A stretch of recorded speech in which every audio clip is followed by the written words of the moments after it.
Brad, welcome back, man. Had the week off last week. How you feeling, man? Good? It's good to be back. All the slander last week. Yeah, man. I like how 30 minutes are spent on my club, and I didn't even have to be here. Yeah, Biggest club in London. yeah. So I guess we're giving Sean the week off tonight. So maybe there'll be like 2/3 less or a 1/3 less to tangents. I don't. Nah, that's definitely not gonna happen. This is Red Card Radio.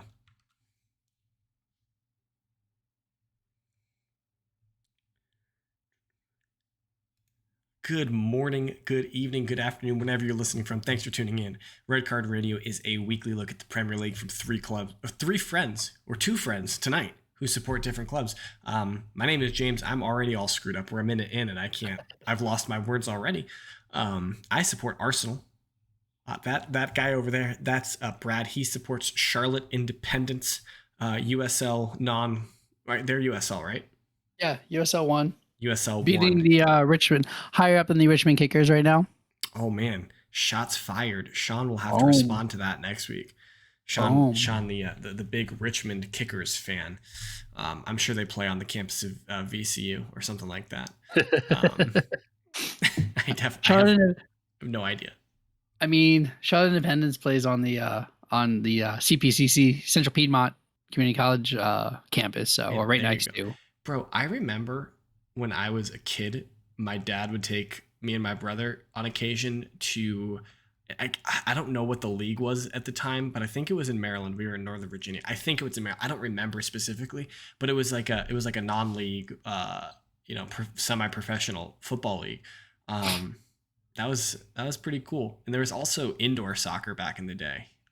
Yeah. Did you ever go see? I remember the Warthogs. The Warthogs. They were in like Fredericksburg or something like that. Yes, the Washington Warthogs. Yeah, they played out of like USA Arena. Okay. When I saw them. Yeah, that's right. Yeah, no, you're correct. They're the Washington Warthogs. Yeah, bro, yes. Throwback. That was throwback. That was something else. Yeah. So what do we have for you guys tonight? What we're doing tonight, as we have been for the last couple of weeks, we're going to talk about two clubs, mostly. I say that, but we're certainly going to talk about more than two clubs. But our main focus tonight is on West Ham United and Leicester City. Kind of the two teams who have been kind of poking around the Europa League for the last 4 or 5 years. Now, of course, Leicester recently won the league, so clubs that have ambition in England, talking about what their transfer strategy should be, what their goals for this season might be coming up. Before we get into that, we do have 2 friendly results that we're going to report on. Some breaking news here on Red Card Radio. We're going to report on 2 friendly matches. And of course, we're having your comments before all of that. But before we get too deep into it, as always, if you are new here, if this is the first time you're listening, if this is the second time you're listening and you haven't yet, if you could please hit that subscribe button, hit us with a follow, leave us a comment, rate, review us. If you're on a podcast app, Apple Podcasts, 5 stars, all those things really, really help us. Help us broaden our audience, reach new people.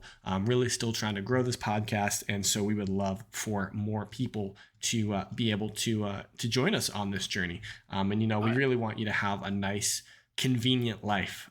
Isn't that right, Sean? All right, so let's get into those comments tonight.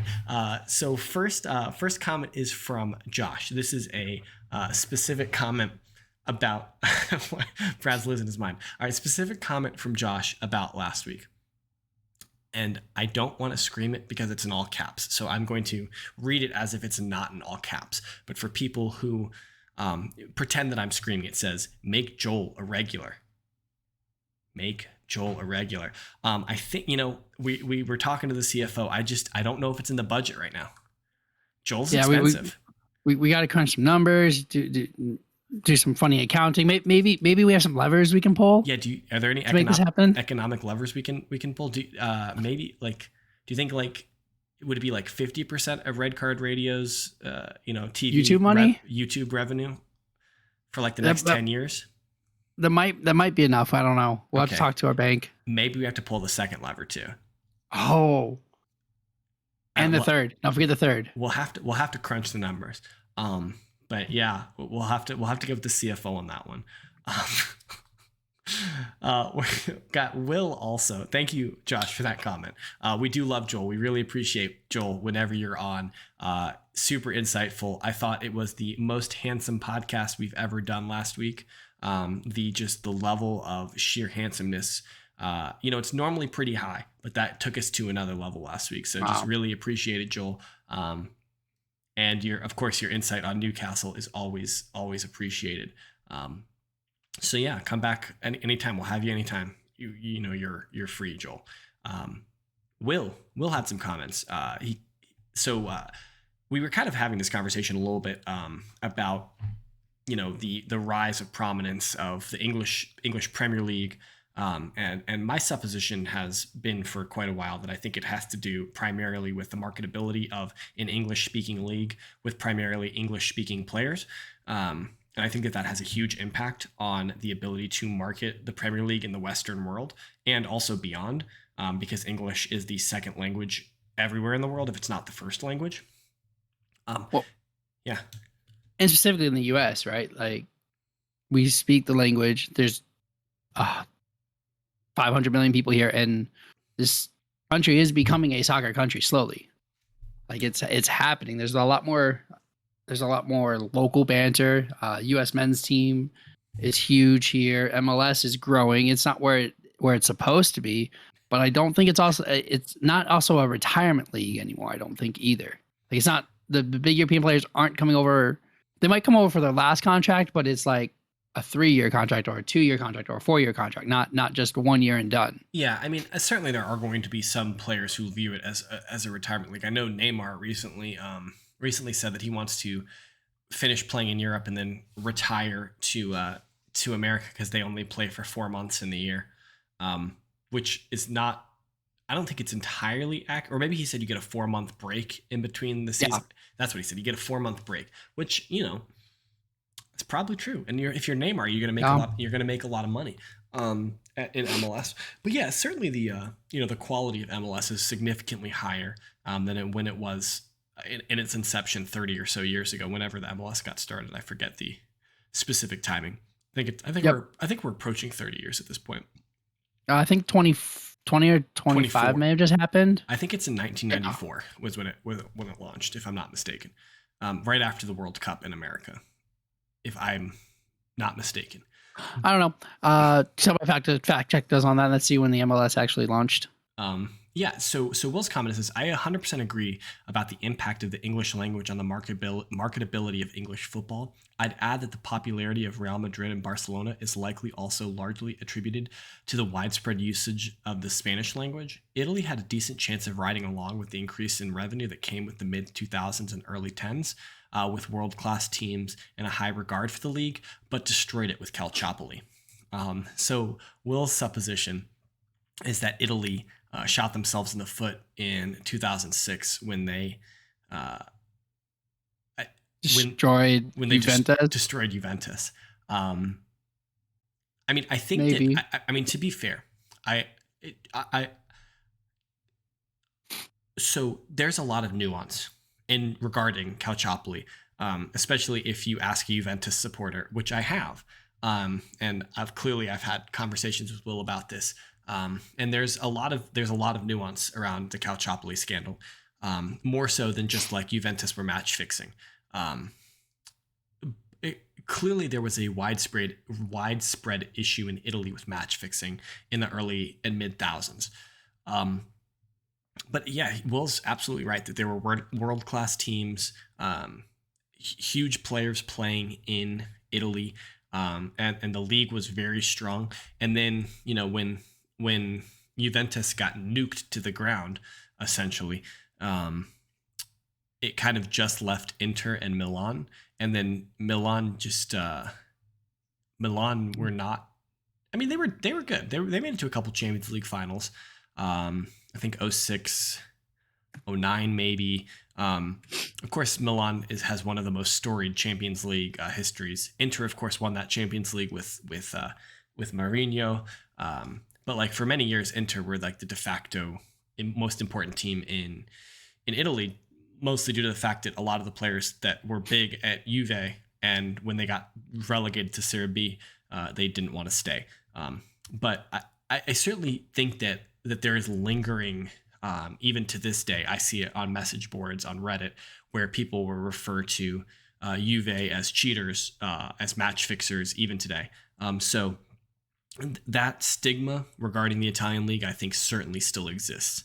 And I think it certainly hurts the marketability, but I think it only in areas that are already football followers. So I know Joel said last week that he doesn't, when he was growing up, no one really ever cared about Italy or about the Italian league, about how they didn't really like the style of football, very like defensive and compact and precise style, I guess. And so I think that, I think that Calciopoli just exacerbates that a little bit. If you already don't care about Italy and then Calciopoli happens and then you have a reason. Now it's just, I'm never going to think about it again because it's in the bin, right? Yep. Well, also, and I mean, Barcelona were a marketing machine. I mean, you also had Messi, but like South America, everywhere is Barcelona. The Middle East, everywhere is Barcelona. Like they go to the places where no other teams are, and you will see those jerseys everywhere. So like, well, I think the difference is the league is like the Premier League is promoted as the Premier League, right? There's a top 6. La Liga is promoted as Real and Barca. That's it. Yeah, well, I think that has a lot to do with historically how the TV marketing and the TV rights were sold, right? So in La Liga, the teams for the longest time controlled their own TV rights, so they could sell their own rights. So like that's why Real Madrid and Barcelona have had such a dominance in Spain, is because people are paying like broadcasters are paying them to broadcast their games, directly. But they don't care what Levante is doing or Getafe or something like that. It doesn't matter to them what those teams are doing unless they're playing Real Madrid or Barcelona. I think that's largely changing. Recently, I think La Liga is trying to centralize that more, to combat the Premier League and sell it more as a package. Clearly, we don't know how the Premier League was marketed in the early 90s. Because neither one of us followed football until at least the mid-thousands. And so, the Premier League was just always the Premier League. It wasn't just like, hey, watch Manchester United. It was always just watch the Premier League. As far as I know, from 2006 to us. Yeah, to us. From 2006 on, it was just watch the Premier League. But like in America, like randomly on ESPN, the El Clasico will be on. Like ESPN has the rights to, or at least they have had the rights to La Liga. And instead of like promoting the league and having the league on every Saturday and Sunday and things like that, it's just like stick it on ESPN Plus, and then randomly we're going to put El Clasico on, and we're going to market the hell out of El Clasico, but nothing else. Yeah, totally, because that's where you're going to get the views anyway. So yeah, so because if we quiz people that know nothing about soccer, most of them will know Real, most of them will know Barcelona. Yeah. And I'm betting back in the 90s and 2000s, it was the United Liverpool show. Like that's probably not wrong, but we'll see. I'll get the answer from Joel tomorrow. Yeah. Well, I mean, Joel's going to be skewed because he was living in England at the time, right? Right, that's what I'm saying. So like that's why we might know a little bit more from there if that's how it was promoted. Yeah, I'm trying to think back to like high school, like what soccer jerseys I saw, and I think I remember already being an Arsenal supporter and seeing an Arsenal kit in my high school. A guy was walking around with a Thierry Henry shirt, and of course I knew Manchester United fans in high school, but then like I knew people who supported Barcelona and Real Madrid. So I think in the early thousands, it was still mostly Real Madrid and Barcelona. I wonder at what point the Premier League kind of took over in terms of dominance in America. And La Liga might still be more popular in America than the Premier League due to the large population of Spanish-speaking people in America. Real and Barca might be, not the La Liga. Real and Barca might be. Fair. I'll take that. I think putting it on, NBC, putting it on local cable has helped a ton. And they're getting that money because like USA will pay for content. Hey, speaking of which, info.redcardradio@gmail.com. True. If you want to pay us for content, we are more than happy to produce an hour show, Bro, for you guys. Yeah. Very little overhead. Yeah, we'll come work for you at USA. Hire us. Yeah. Yeah. I mean, we don't know what we're doing. We have no clue. None. Maybe you can tell us, but you could pay us. That will work for us. We're down. Yeah. But but like for real, like they will pay for content if you can push something, and yeah, it's easy to push Premier League. True. And I think that's primarily due to in America English. In English. Yep. Will's other comment is that James is correct that the Moise Kean deal is a 2-year loan with an obligation to buy, and parenthetically he says, in quotations, subject to the achievement of certain given sporting objectives by the end of the season 22-23. Undisclosed conditions, but probably safe to assume they will be met. €4 million for the loan this year, and then €28 million for the purchase payable over 3 years. Doesn't help Everton's balance sheet too much. True.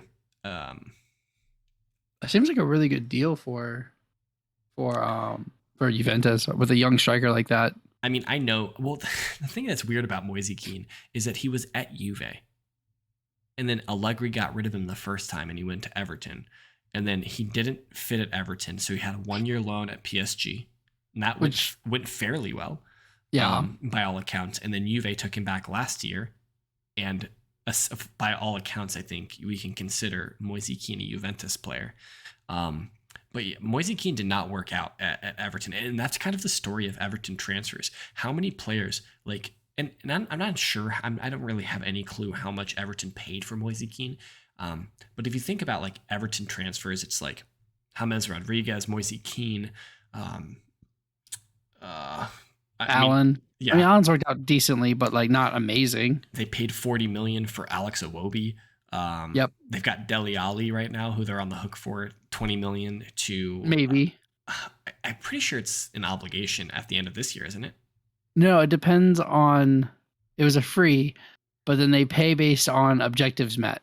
Okay. And I don't think he's met any of the objectives yet. Well, one of the objectives was like 20 appearances last season when they only had 19 games left to play or something like that. Yep. Yeah, yep. I remember memeing about that. But, like, that's the thing about it kind of is a history of they took Theo Walcott. Theo Walcott was decent for them, but, like, they took Wayne Rooney back at the end of his career for a season or two. It's just kind of like, it seems like it's over and over again. Their transfer business is so extraordinarily poor.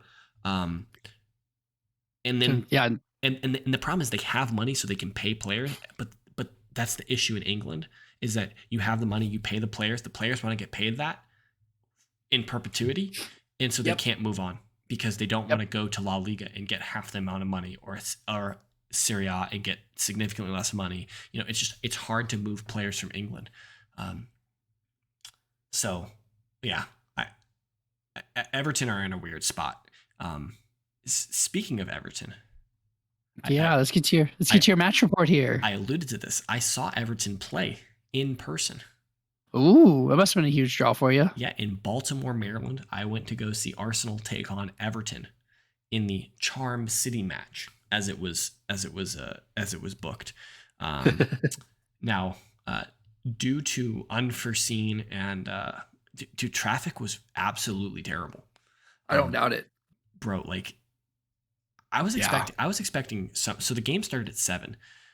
We left my parents' house in Burke at 4:30. Did you get there at 6? We got there at 7:15. Wow. We missed kickoff because we were sitting in traffic for like 50 minutes right outside the stadium trying to get to our parking lot. It was insane. That's crazy. Yeah, it was wild. I would have just parked further away and walked. Bro, I had already paid $50 for parking. It was insane. So? That's 50 minutes. It was ridiculous. Well, I mean, kind of crazy. I don't know. That's why we're light railing it in tomorrow. Baltimore's not really the place to just randomly park your car, in my opinion. It's not the nicest city. You're not wrong. Not the nicest city in the world. I'm not even going to apologize for it because it's true. But no, so we got there about 15 minutes into the first half. It was me, the CFO for Red Card Radio, also known as my wife. And shout out Amanda. And then my brother. Shout out Will. You guys here, the Juve supporter. So the three of us went up to Baltimore together. And it's funny. So of course had my Arsenal jersey on. Amanda had her Arsenal jersey on. And every time an Arsenal player leaves Arsenal to go to Juventus, I send my brother a jersey of that player. So he's got an Aaron Ramsey jersey and a Wojciech Szczesny, a goalkeeper jersey.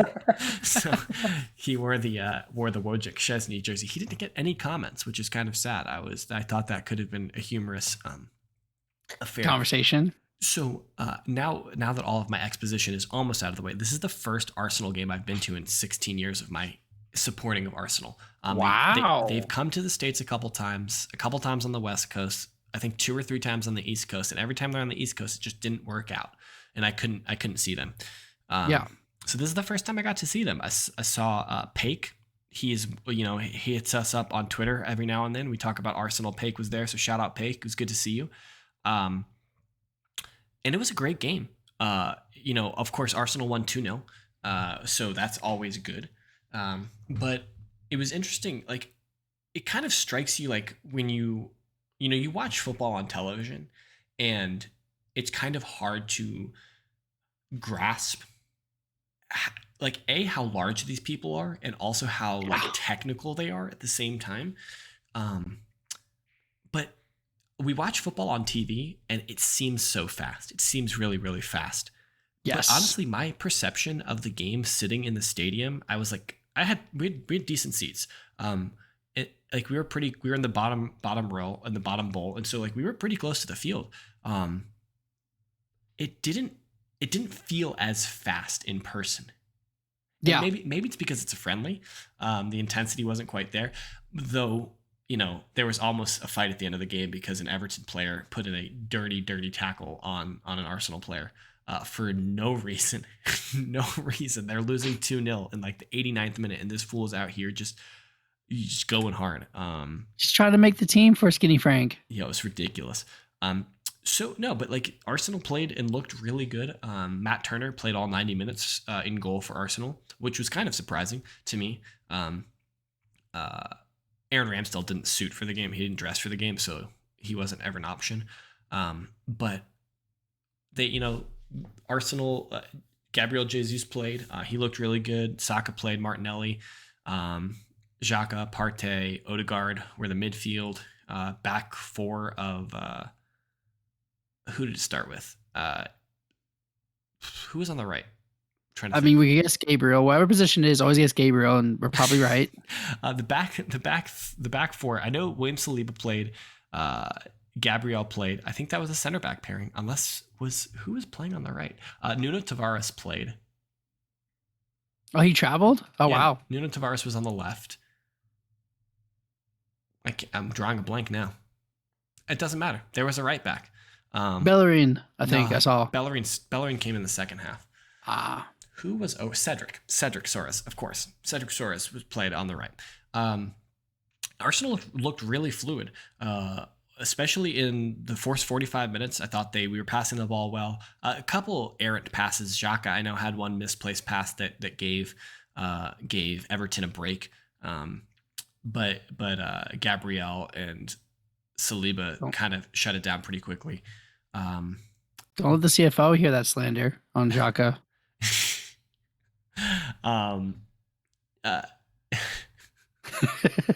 That's funny. I just ruined that whole train of thought, didn't I? Yeah, you did. There was a point where she was trying to snap his picture for a long time. He kept turning around. Gosh, what was I going to say? Moving fluid. Xhaka gave up a pass. Dele Alli. Normal Arsenal. Is garbage. The dude is super washed. Like, yeah. I know it's a friendly, but he could not be asked. Like, he did not care. He looked so uninterested in even like being a footballer. It was shocking to me. I had to get that out there. I don't know how his confidence got murdered, but it got murdered somewhere. And then you just lose it all. I don't know if it's confidence. I think it's just apathy. The dude had one good season and then just thought that he was God's gift to football and didn't have to train anymore. Is my understanding. That's what I took away from Tottenham All or Nothing. But second half. Wait. Yeah, you said the title wrong. Tottenham Nothing or Nothing, or I guess Cup Final or Nothing. I think that counts as the cup for them. The cup final was still nothing. Where they fired Jose before he could win it. That was a different season though. That wasn't the All or Nothing season. Oh, you're right. Right, that's when they fired Pochettino. Yeah, so the Nothing or Nothing season. Yeah, it was right after the Champions League final. Okay, so Arsenal in the second half made a bunch of wholesale changes and changed the formation. Tried 3 at the back with it was Saliba, Gabriel, and Rob Holding, with Bellerin on one side. I think Martinelli was kind of a wing back, and that was interesting. I think it was an attempt to see how we would do in a 3-4-3. Nketiah was up top, Pepe was on the right. And this was jokes then. No, I mean, like, you got to try, right? This is I agree. Everton, that's what it's time for. Premier League opponents. But the problem was Everton made wholesale changes at halftime. They brought, I think, 11 new players. And so Arsenal only did it for 15 minutes. So it was interesting. But yeah, no, like, overall, very pleased. I'm super happy that the CFO got tickets for us and that we went up there. It was a great game. Wouldn't have missed it. It was fantastic. And it was great to be able to, like, be there and just kind of, like, be in the culture a little bit for even if it's in America, it still felt really good. Still felt really good to be there. So yeah. And you got to see a club play. That's huge. Yeah. It was huge awesome. for fandom. It was awesome. Definitely got to do it again. But in London. Next time. We should do that. But like all 3 clubs. We should do like a weekend trip. Yeah, that would be a very busy weekend. We can pull one of those financial levers and make that happen. Yo, that would be all of the finance. I've got a kidney we can sell. That's the financial lever for that one. Another friendly to report on: Chelsea played Club America in Las Vegas, right? Yes, we did. We did the same thing. We did the same thing you guys did. Club America played really well. First things first, Club America played really well. Chelsea had opportunities and missed. Havertz had one. And it's actually really funny. Pulisic put him in, like, perfect pass over the top. Havertz just had to put it on net, and he shoots it over the goal. Oof. But it lands in the bucket. Oh, wow. Impressive. Yeah, I was like, wow, I don't know. That's more impressive than scoring the goal. You hit it into the bucket. Kai Havertz was doing the bucket challenge, and we didn't even know. It wasn't even part of the plan. He was like, I'm just going to do this. Christian passed the ball and yelled buckets. And so Havertz he got confused. Yeah. Yep. He didn't understand the American slang. I don't know what that means. Yep. Werner scored. Timo scored. He missed a sitter, hits off the post, then scores it because, only Timo. Only Timo. That's the most Timo Werner goal. Yes. And in the 85th minute, Mount had a screamer, like a gorgeous goal outside the box, curls it right onto the outside post. Perfect placement. It was phenomenal. But overall, all good. Raheem Sterling did not make his debut there. Koulibaly was introduced there. Raheem Sterling is making his debut tomorrow when the Chelsea FC takes on Charlotte FC. And I'll get to be in the house for that one. So we'll have a match report for you guys next week too. Yeah. We'll expect. So I'm super excited. Detailed notes. Got you. I'm going with Joel, so I don't know how, Oh, he's 100%. He's wearing his Charlotte FC kit. So is Sarah. Sarah's wearing my Charlotte FC kit. Good girl, Sarah. Everyone's house divided. Heck yes. I'm kind of upset, but she's like, look, that's the lightest jersey you own, and it's going to be hot, and I'm not suffering for you. I'm suffering by going to this game, so I'm not suffering physically for you at the same time. I'm just kidding. Sarah actually likes live soccer. She hates watching on TV, but she loves live soccer. So yeah, we're super excited. Go see that. I'm wearing my Money Mount jersey. Raheem Sterling is taking over Eden Hazard's first number with Chelsea, number 17. So good number. What a strange way to say that. Eden Hazard's my boy. I don't know if I've ever said that, but Eden Hazard's my favorite player of all time for Chelsea. Everything goes back to Eden Hazard. It does. It's the Garden of Eden. Arsenal play Orlando FC. I think it's Orlando FC tomorrow.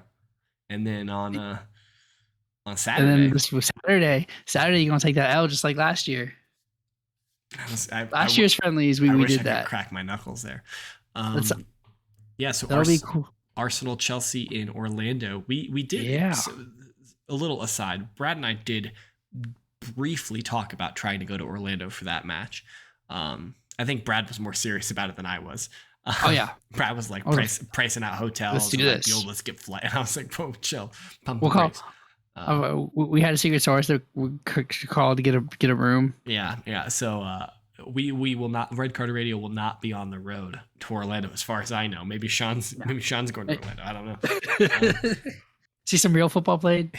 Yeah, but we'll. I think we'll have some opinions about that next week, I'm sure. But yeah, so there certainly were other friendlies taking place, but those are the only two I cared about. Honestly, that was the only one I cared about, and since Brad's here, we had to talk about Chelsea. So true. I mean, even when I'm not here, you guys talk about Chelsea, so I figured it would have been on there anyways. Do you want to talk about West Ham first or Leicester? I mean, we can do Leicester because it's gonna be quicker. Dang. Okay, so Leicester has no signings. True, they haven't signed anyone yet. That's correct.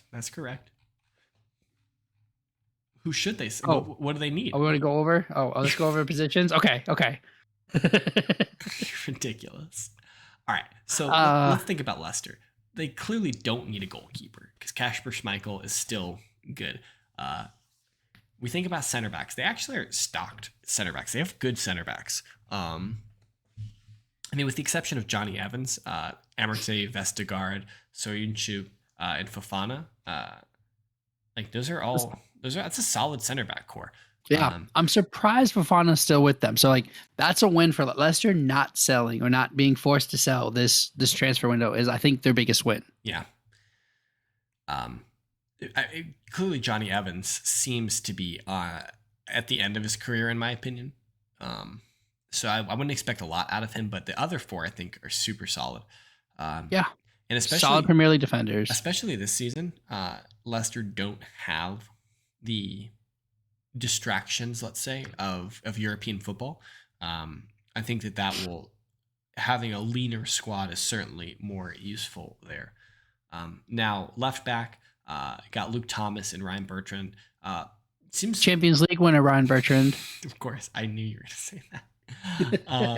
Seems solid there. Three right backs. They got three defensive midfielders. A smattering. James Justin is a beast when healthy. James Justin is a beast of a right back. Agreed. I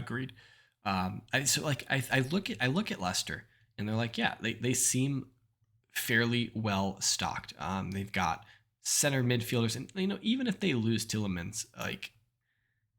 Which Stormar and Diddy could definitely fill in those voids. Like, doesn't seem like it. And now, and I say that it doesn't seem like Tielemans is going to get. It doesn't seem like Arsenal are going to buy him, because if they were going to, why wouldn't they have done that already? Yeah, he's been available for 30 million all summer, and Arsenal are clearly not averse to spending money. So I don't understand. Maybe the agent got confused on the port, like maybe he shares the agent with that guy you guys signed from Porto, that random attacking midfielder. Oh, they meant to submit it for Tielemans. Yeah, Vieira. Yeah, and they meant Tielemans because I think they're both French. No, Vieira that's the other Vieira. The Vieira we signed is Portuguese. Okay, my bad. Different Vieira. Maybe the agent got confused. I don't know. Because that signing came out of left field. Yeah, so I think of the left field. It kind of everyone was confused. But this is kind of the nature, I think, of Leicester's transfer business this summer. Is it's like, don't sell anyone. The squad was decent.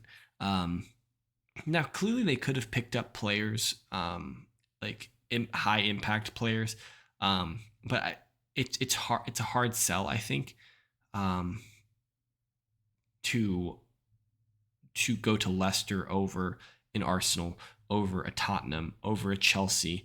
When we're thinking about like all those teams signed, flashy attacking players, in Gabriel Jesus and Richarlison and Sterling. Yeah, but I'm not sure. Leicester's not trying to buy those players either, though. I know. They're looking for the Dakas, the Harvey Barnes, they play with us 2 years, 3 years, and then they're like, oh my gosh, where did this kid come from? but then that kind of, just come. What are Leicester's goals? What do they want to do now? They Stay debt free. They're the second club in the Premier League to be debt free. So maybe they have to sell to buy, and maybe Tielemans is what's holding everything up. Okay, but like what should Leicester's goal be this year? What should be their targets? What should they be should they be targeting the top four? Since they don't have since they don't have any European entanglements, should they be like, That's probably a goal for Brendan Rodgers, but more realistically, I think is Europa League. Because if you put this Leicester squad up against Arsenal or Tottenham, like you're not getting the fourth spot. I agree. I look at this squad and I think Arsenal's squad is better. Yeah. I think the Tottenham squad is even better. I agree. I think I look at this squad and I look at Tottenham's squad. I think Tottenham is better than this team. I think Chelsea is better than this team. Clearly we know Chelsea's better than this team. City and Liverpool are also we know they're better than this team. I think you could make an argument for United and for Leicester being close to United. And all of their chaos. Yeah. I also just don't rate the United players. So, okay. So, I kind of agree with you. I think top 6 would be a good finish in the league for Leicester. I honestly, I think in Europe at all. So even top 7 is a good result for Leicester, because honestly, getting into the top 6, into the top 7 in England is very difficult, when I would argue that 5 out of those 6 spots are almost guaranteed every season between one of the big 6. And honestly, this year, I think that all 6 of the big 6 are going to be in the top 6. I would be shocked if any one of those teams doesn't finish in 1 through 6. It would be shocking to me. I mean, we'll see if United can figure out what they want to be and what they want to do and how Ronaldo works. But I think United is the only team that you could say might slip out of that top 6. I think that even with all of the chaos at Manchester United, I think Erik ten Hag is going to give them an identity and not allow them to stray from that identity. And I think it's going to be, I will be shocked if he doesn't work out. Because I'll just be shocked, I guess. Maybe they won't have the players. I'm not sure, but they're spending money. So yeah, they are. I kind of agree with you. I think so, like top 6 or 7. I think Leicester would love to win another FA Cup this year, like they did a couple years ago. Make a run in the cup. Either, I mean, you would take Carabao, or you'll take the Carabao Cup if it comes along. I don't think that you put all of your eggs in that basket ever, personally. Now, if they started awarding the Conference League to the Carabao Cup winner, which I think they're doing that, actually. I think if you win the Carabao Cup, you get the Europa League berth, unless, of course, you finish in another spot. You check me on that. But if they're not doing that, they should be doing that. Because honestly, that would be a way to incentivize teams to care about the Carabao Cup. But yeah, make a deep run in one of the cups. Win the FA. I think winning a cup and finishing in the top 6 or 7, I think, is a fantastic season for Leicester. But that brings me to another question: is Brendan Rodgers that guy? Do you think he can do that? No. Do you think he always freezes up? I mean, he's a good manager, but I don't think he's the one to beat it there. They do qualify for the Conference League. Okay, perfect. That's a good change. So I have reservations about Brendan Rodgers and his ability to. I think as a coach, he's fine. I think as a manager, he could. I think as somebody that picks players, I don't want him picking players. Yeah. Okay, I can see that. He bought what was it? He turned the Fernando Torres money into Suarez, and what was the other striker? I mean, Suarez was. Can't remember. Suarez is a beast. I don't think, but Suarez wasn't his choice. The one that he spent the most money on was Andy Carroll. But yes. To be fair, I don't know if he might have pushed for Andy Carroll, but Liverpool had a director of football at the time, if I'm not mistaken. I don't think Brendan Rodgers was the first team manager, like say Arsene Wenger was, or a Sir Alex Ferguson. at the time at Liverpool. I might be wrong about that. I'd have to check with Jimmy or Tamzid. Someone give me a fact check on Brendan Rodgers as the manager or first team coach at Liverpool. But yeah, like I certainly have reservations about Brendan Rodgers. But then that brings you to your next question, like, who else is a world-class manager going to come to Leicester? I don't know. Maybe you could give in someone like a Mourinho. So like someone who appreciates football and appreciates like well-run clubs. I could see, but you're not going to get a Pep. You're not going to get a Klopp. But you're not getting a Mourinho demands that you spend money too. Yeah. Agreed. So like you might find like a. Could you get a Pochettino? What they would do? A young Pochettino. Could you not now? Why couldn't you just go get Pochettino now? He's available. True. Do you think Pochettino would make Leicester a more formidable side than Brendan Rodgers? No, not with this roster. I don't know. I know I brought him up like he would do something like go get Pochettino. Yeah, I mean he's there and he's probably. And is he a better manager than Brendan Rodgers? Yes, but does he make Leicester better? Maybe marginally. I wonder if Leicester aren't where they want to be by November, December, if they pull the plug on Brendan Rodgers and go get someone like a Pochettino. I wonder if that happens.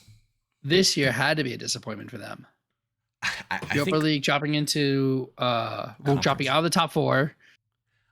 Dropping out of Europa League. I think 2 seasons ago was the bigger disappointment, was finishing 5th in a season where they had 4th in their hands for all but like the last 2 weeks.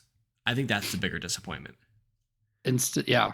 I mean, it's weird, but hey, they kept with it and good on them for sticking with the manager. So yeah, we'll see. I'm with you. I think Brendan Rodgers is probably closest to the hot seat that we've talked about so far in teams. Yeah, I would tend to agree. I think he has the most precarious path to tread. Yep. So, but I think our main takeaway from Leicester is decently assembled squad as is. If your goals are finish in the top 6 or 7 and go deep in the cup, this could be a squad that does that at baseline. Yep. We just have questions about the manager. Turning our attention to West Ham, and so. The reason why we kind of lumped these two teams together, I think, in our thinking about this, is these are the two teams right now that want to be where the big 6 clubs are. They want to be there. Now, of course, Leicester did win the league just a few years ago. So, like, they've been at the top of English football. They've been in the Champions League recently. You can't say the same about West Ham, but they're constantly punching in and around there, fighting in that vicinity, trying to be in the European spots. So, I mean, they did have a great run in the Europa League last year. Like they semifinals, if I'm not mistaken. Yeah, they made one. I don't want to say one tactical error about that, but David Moyes did not prioritize the Europa League over the Premier League, and so I remember they had Arsenal right before the Europa League midweek, and so like they played Arsenal on like a Sunday or something like that, and they played all of their first 11 for 90 minutes against Arsenal, and they still lost the game. When they could have played them for 60 minutes, lost the game to Arsenal, or not played any of them at all, still lost the game to Arsenal, and had a better showing in the Europa League. And this is kind of the issue with West Ham United, is that David Moyes tends to have a thin squad. He tends to have a certain core group of players that he relies on, and he just relies on them until they're done. This is a small group of players comparatively to, the other big clubs in England, just like more compact. I do think that they've been linked recently to a couple forwards, which I think is probably their leanest. I think the center of the park and attacking is kind of their leanest area. If you look at their depth chart or something like that, they've got Fabianski and Areola as their goalkeepers. Got Kurt Zuma assuming he doesn't go to jail for kicking any more cats. Excuse me. Issa Diop, Craig Dawson, Agbana. So like they've got decent enough center backs. Yep, assuming they are all healthy. Correct. Got Aaron Cresswell left back. Ben Johnson is their right back. They got Sioux Fall as well, who plays right back. So they've got decent center backs. Of course, you've got Declan Rice in the middle of the park. He is a phenomenal player for West Ham. Amazing player. Yep. I think your point about West Ham is true. Also, what you said about Leicester is that like their biggest success so far this summer is not losing their best players, right? Yep. Declan and Bowen are still there. And so like you look at someone like Declan Rice, and he could play 6 for any of the teams, I think, above them. He could play, he would slot in at Tottenham, he would slot in at Arsenal, he would slot in at Chelsea, he would slot in at United, he would slot in at Leicester, just walk into those teams probably. That's why David Moyes was saying that even 150 million isn't enough for Declan Rice.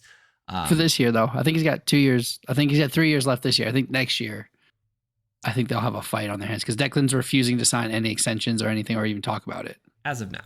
But as of now, in his defense, he still has a lot of time left on the contract. So yeah, but they try to lock him up for an 8-year deal. Yeah, well, no one's. I'll sign an 8-year deal if you put like a 50 million release clause in there or something like that. But like, that's never happening. No one's signing an 8-year deal. That's absurd. Silly. Harry Kane. unless Harry Kane's brother's your agent. Yeah, right. I don't know what his name is, but his name is going to be George Kane in my mind because that's. Let's do it. I'm down with George Kane. George is such an idiot. So, but like in the center of the park, they've got Downs as like their kind of one center midfielder. Of course, like Souček and Fornals could play in those positions as well. Well, they kind of play a 4-2-1-3 or 4-2-3-1, however you want to word it. Okay. They usually play with an attacking mid, which is usually Lanzini or Fornals. So they can get away with Downs kind of being like a floater between the two.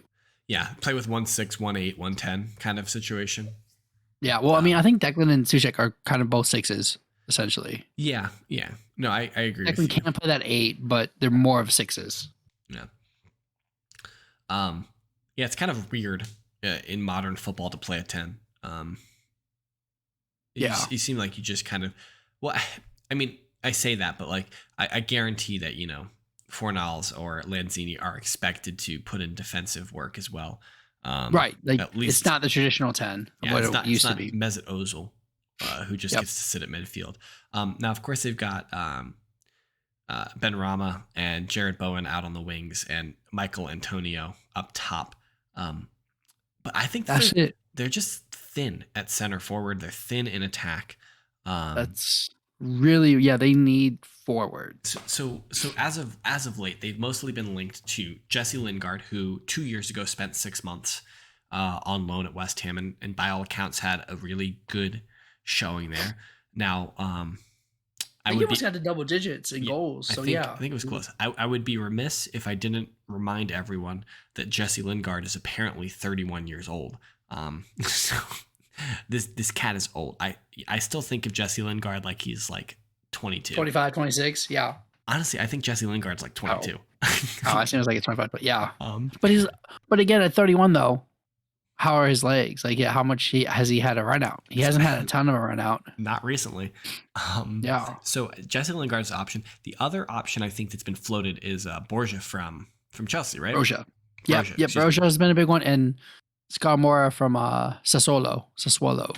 Ooh. But yes, Borja's been the big one that David Moyes is really, really pushing. I think they first came in at like 20, 25, and now they've set another bid in at 30 mil.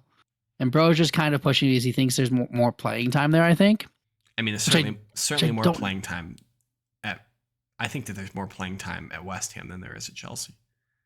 I don't know. Do you think he gets a lot of playing time at Chelsea this year? Probably as the backup to Havertz, yes. But would he be the backup to Havertz is the question. I think so. I think he's a better backup. I think Timo's going to be on the outside. I think on a depth chart, I would agree with you. but I don't necessarily think that Tuchel will do that. Well, even with this 30 mil bid and him going back to England because of this bid from West Ham, Tuchel in his last press conference was like, "Of course, I don't want to sell him. We're not selling him." Yeah, the managers are going to say that. Yeah, but I mean, Tuchel does have a lot more say over everything now. Certainly true. So, I mean, maybe we don't sign him, and I would be ecstatic if we don't sign him.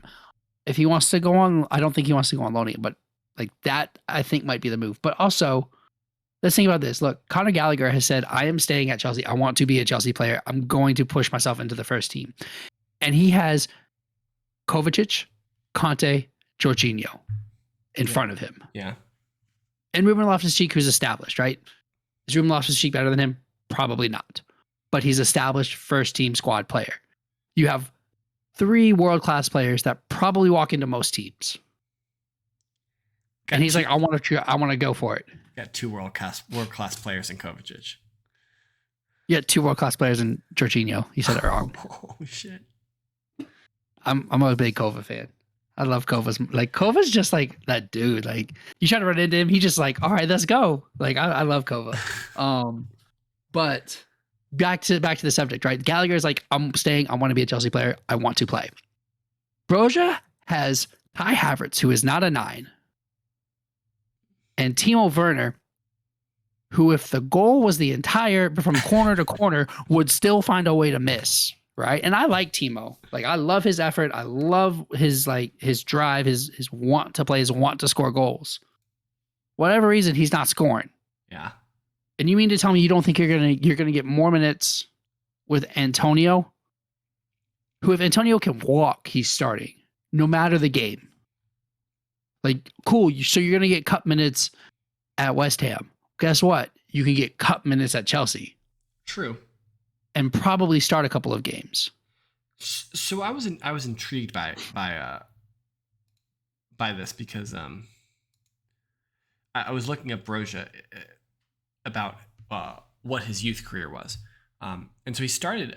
He was his first season, or I guess in 2007, was at Burnham Juniors, which I assume is some small club in London. But then he spent 2 years at Spurs from 07 to 09 in their academy. But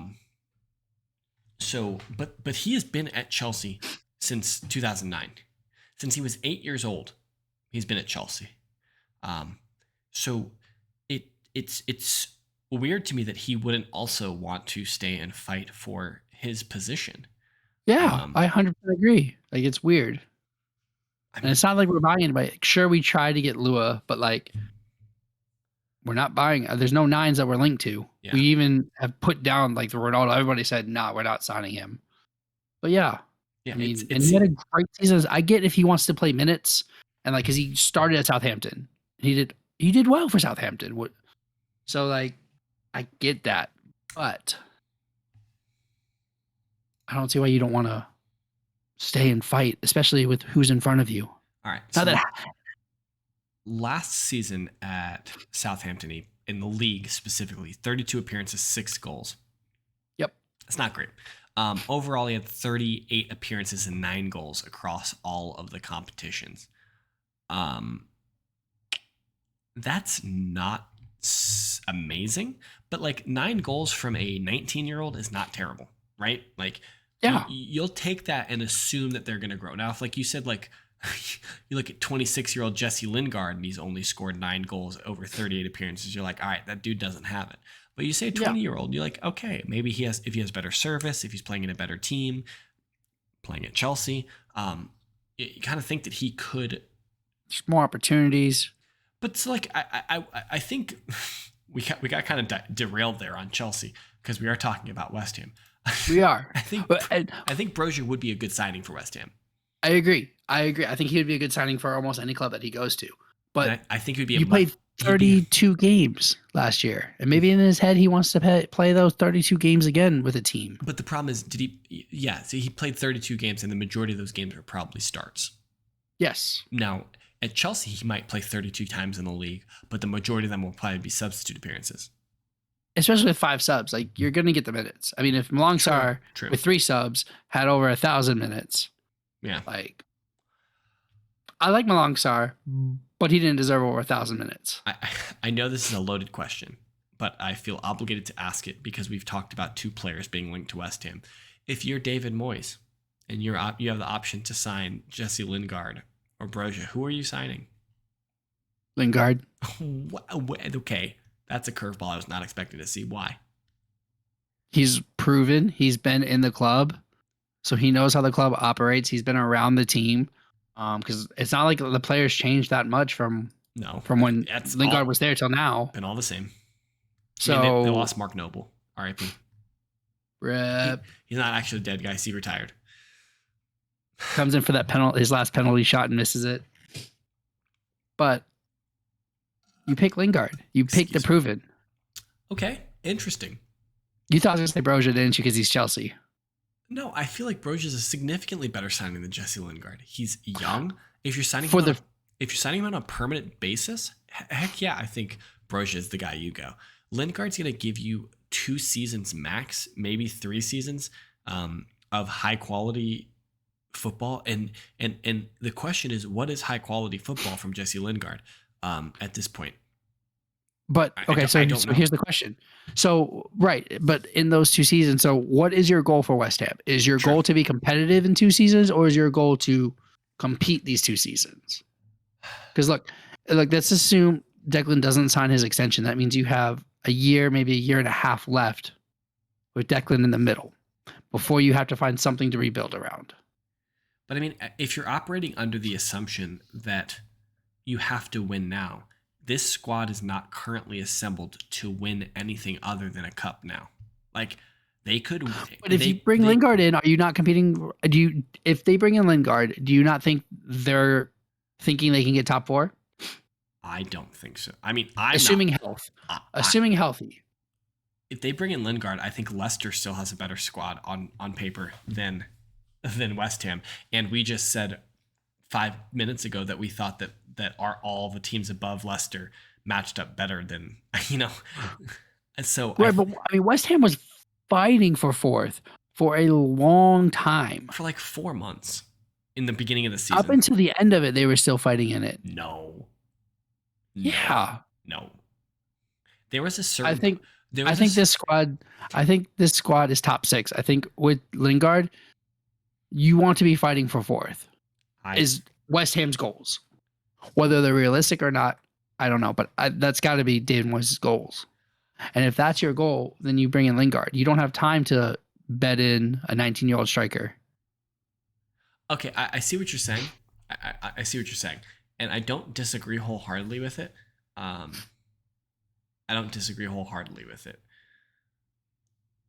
I think I don't think that this squad with Lingard is good enough to. You think that this squad with Lingard is better than Arsenal? No. Tottenham? Maybe. I don't. I think Tottenham is leaps and bounds better than this team. But United? Probably. I think that's a toss-up. So, I don't know. I think West Ham might be better than Leicester, too. I put the West Ham above Leicester. Yeah. Really? Yeah. Look, there's only so many goals. Like, there's only so many seasons that you can get Jamie Vardy to score the goals he scores. But I don't even think like there's going to be a fall. No, they didn't, and that's why their season wasn't that great, because Vardy was hurt all the time. Yeah. But what I'm saying is, I don't think that they're relying so heavily on Vardy anymore. But they don't have anybody to rely on. Like, Maddison clearly isn't ready to be the number 1 threat. I mean, I guess neither is Daka or Iheanacho. Like Iheanacho, yeah. That's a fair point. That's a fair point that the players that came in for injured Jamie Vardy did not really produce last year. So I don't know. I still don't see that personally. But I guess we'll have to do our Premier League predictions soon. But we will.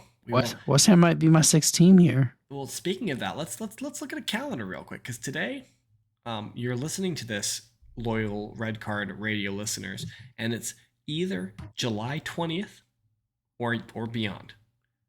Because no one's going to listen to this on July 19th while it's being recorded. That's not going to happen.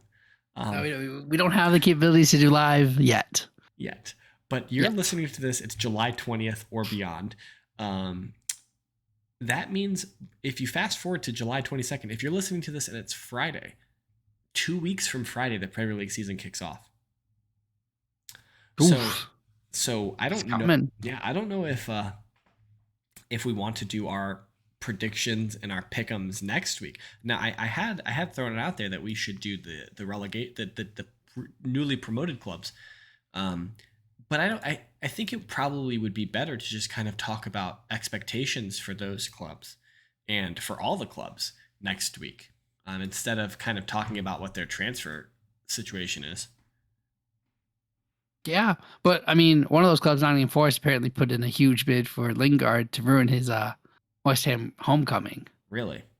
Yeah, that came out like an hour before we hit record from Fabrizio. Oh, well, all right then. But I mean, like, if I look at Nottingham Forest, hold on, I'm gonna pull them up. I think they've done a lot of business. Yeah, they've done a lot of business. They have so far. So some young talents. I think maybe, yeah, they're negative 71 million so far. And that's American dollars, not in pounds. Because Transfer Markets knows that I'm from America and they've converted everything to dollars, annoyingly. Okay, so maybe next week we do our predictions, get the sheets of integrity out and put some things down. Maybe we need to be more specific next week. Because I know last year we just did top 4, relegation, golden boot, right? That's about all we did. Do you want to expand it to top 6, top 7, do all of Europe? We should just do like top 10 at least. And if we're doing top 10, we should just pick the whole league. Let's just do the whole thing. Let's just do the whole league. Let's make a table. Now, Joel. Now, I know, Joel, you sent us the link for that table maker where you pick who's going to win, who's going to lose. I'm not about that. I'll get you my rundown of where I think the teams will land. Yeah.